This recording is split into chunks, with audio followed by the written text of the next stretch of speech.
Getting someone to open up can be one of the most rewarding experiences, especially if that person is shy or reserved. One of my favorite techniques to teach for this is something I call the ping pong method. Now, I'm not talking about actually playing ping pong with a person. Instead, it's a way to structure a conversation so that both people feel comfortable and the discussion flows naturally, almost effortlessly. So, what is the ping pong method? Imagine a ping pong ball going back and forth across a table.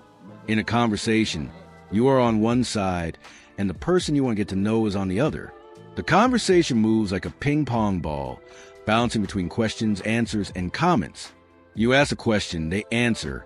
Then instead of jumping immediately to a new question, you expand on their answer bit, share your own thoughts, and then ask another related question.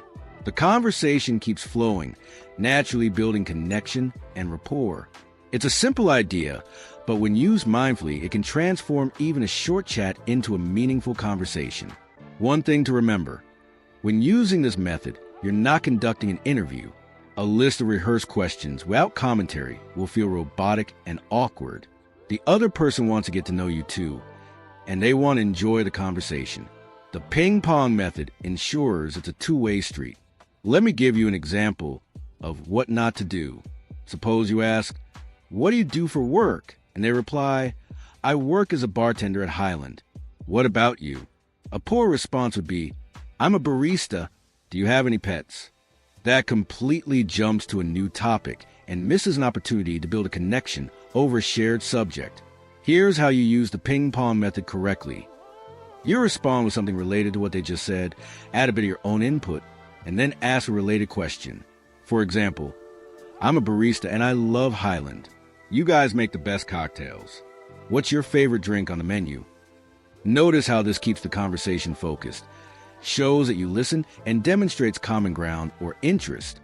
By asking thoughtful questions and contributing to the discussion, you can stay on one topic, whether it's work, pets, books, or hobbies, for much longer than a typical chat. This is the beauty of the ping pong method.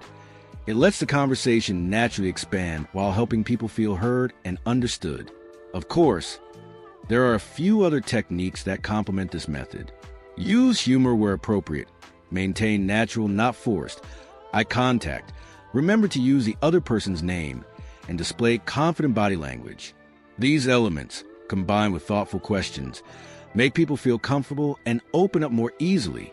Let me share a real-life example from my own experience. At a family event, I noticed a man everyone called Uncle John. I had seen him a few times before, but he was always quiet.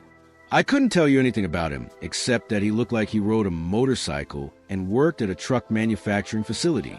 I decided to test out the ping pong method with him. He was polite, but initially gave short answers. Then I asked about one of his cats. To my surprise, I discovered that he and his wife had adopted several stray cats. By asking follow-up questions and sharing my thoughts, the conversation started to expand. I asked about where they got the cats, how they managed vet visits, how many cats they had, and their ages. Each time, he elaborated further, clearly enjoying the conversation. At one point, he even put his hands up to show me how cute one of his cats was. This was a guy who hadn't spoken much to anyone all evening, but using the ping pong method, he became one of the most talkative people at the party. It only took about 15 minutes, but the connection we built was genuine and memorable. The lesson here is simple. If you take the first step and show genuine interest, almost anyone will open up about something they care about. The ping pong method helps you find that subject and guide the conversation without forcing it. So next time you're talking to someone, especially someone shy, remember this method.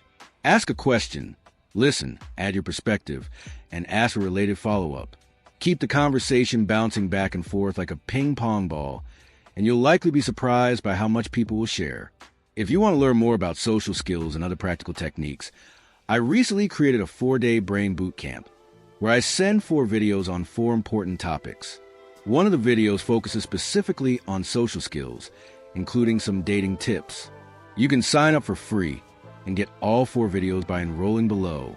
Thanks so much for watching, and I hope you can start using the ping pong method in your own life. Enjoy your next game of ping pong and your next great conversation.